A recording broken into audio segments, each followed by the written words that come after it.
দেখেছি ওনারা শপথ নিয়ে যান, কিন্তু কেউ রাতে ভোট করেছেন, কেউ এই 5ই জানুয়ারির মধ্যে ভোট করেছেন, কেউ প্রধান রাজনৈতিক দলকে বাদ দিয়ে ভোট করেছেন।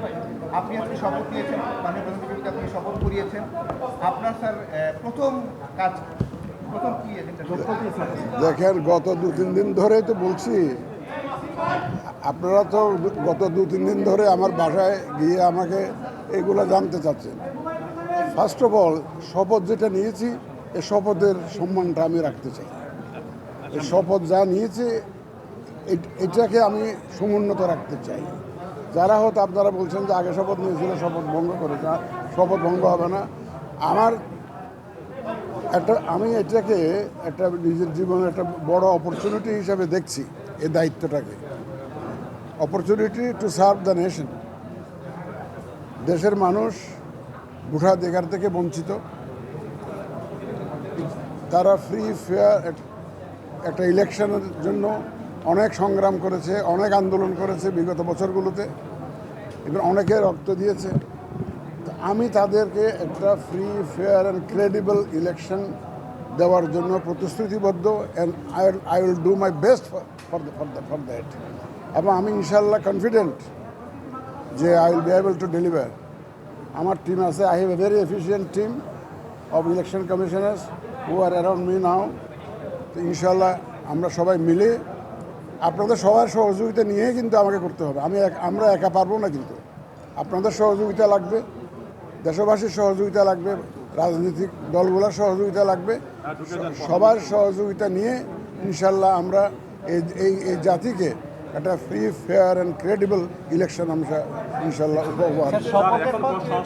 সংস্কার কমিশন কাজ করছে, সেই পর্যায়ে আপনারা কি কমিশনের সংস্কার কাজ শেষে না করবেন, নাকি আপনারা দেখবেন যে কি অবস্থা? দেখেন, সংস্কার একটা চলমান প্রক্রিয়া, কিন্তু একটা ইলেকশন করতে গেলে আমাকে তো কিছু এসেনশিয়াল সংস্কার তো লাগবে।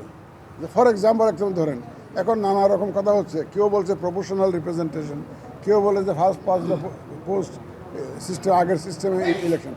এটা যদি আপনার কনস্টিটিউশনে যদি এটা যদি ফয়সালা না হয়, আমরা ইলেকশনটা করবো কীভাবে? এখন ইলেকশন করতে গেলে আমার যে ইয়াঙ্গার জেনারেশন, যারা ভোট দেওয়ার জন্য মুখিয়ে আছে বছরের পর বছর, তো তাদেরকে আমার তো ভোটার লিস্টে আনতে হবে। সুতরাং ভোটার লিস্ট করতে হবে, এবং maybe there will be some reforms needed here and there. এখন কোথায় কোথায় রিফর্মস দরকার হবে, ইন্টারভেনশন দরকার হবে, সেটা তো আমরা রেডিলি পাবো ইনশাল্লাহ, যেহেতু একটা রিফর্মস কমিশন কাজ করছে ইলেকশন কমিশনকে রিফর্ম করার জন্য।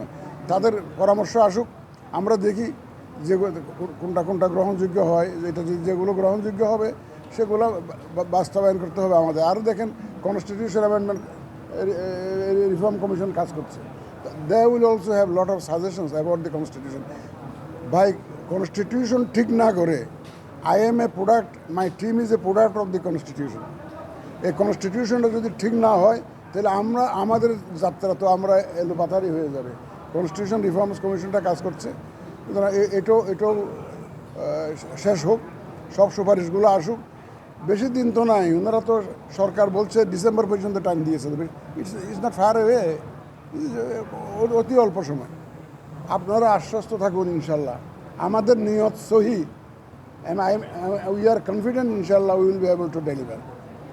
আর এবারের মতো একটা সুযোগ আগে ছিল না, কি সুযোগ জানেন আপনারা? সেই সুযোগটা হচ্ছে, শুধু আমরা না, রাজনৈতিক দলগুলো যারা ইলেকশন করবেন, তারা 15-16 বছর ধরে বলে আসতেছেন আমরা ভোটের অধিকার চাই, আমরা অবাধে ভোট দিতে চাই।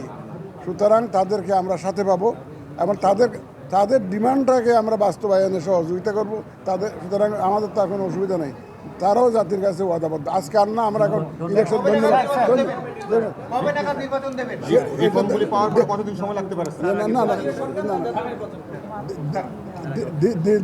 দিনক্ষণ দিয়ে তো এখন বলা যাবে না, দিনক্ষণ দিয়ে এটা এখন কিছু বলা যাবে না। আমরা কিছু কিছু রিফর্ম যেগুলো দরকার আছে সেগুলো করে আগে আমি দায়িত্বটা নেই, এটা বুঝে নিই, কাজকর্মটা বুঝে নিই। আমাকে এটা বুঝতে তো দিবেন ভাই। শপথের পর প্রধান বিচারপতি কি কিছু বলেছিলেন? না, উনি বলেছেন যে he will give full cooperation to the election commission. হ্যাঁ, কোনটাকে চ্যালেঞ্জ মনে করেন? আমার হতে পারে এরকম বিশেষ পরিস্থিতি আমার চাকরি জীবনে বহু আসছে। আমি তথ্য মন্ত্রণালয়ের সচিব ছিলাম, জ্বালানি মন্ত্রণালয়ের সচিব ছিলাম, স্বাস্থ্য মন্ত্রণালয়ের সচিব ছিলাম। বহু চ্যালেঞ্জ দেখেছি এবং ইনশাল্লাহ সাকসেসফুলি মোকাবেলা করেছি। চ্যালেঞ্জ মোকাবেলা করার সাহস এবং অভিজ্ঞতা আমার আছে। সুতরাং আমি ইনশাল্লাহ যে কোনো ধরনের চ্যালেঞ্জ আসুক সংশ্লিষ্ট সবাইকে নিয়ে ইনশাল্লাহ we will overcome those challenges. Thank you.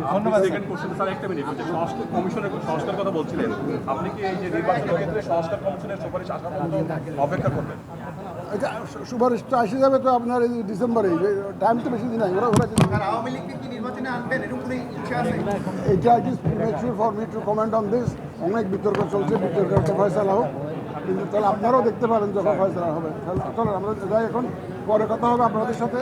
আসসালামু আলাইকুম। Thank you sir, congratulation once again. Thank you, thank you. ভাই যার যার ফোনটা নেন।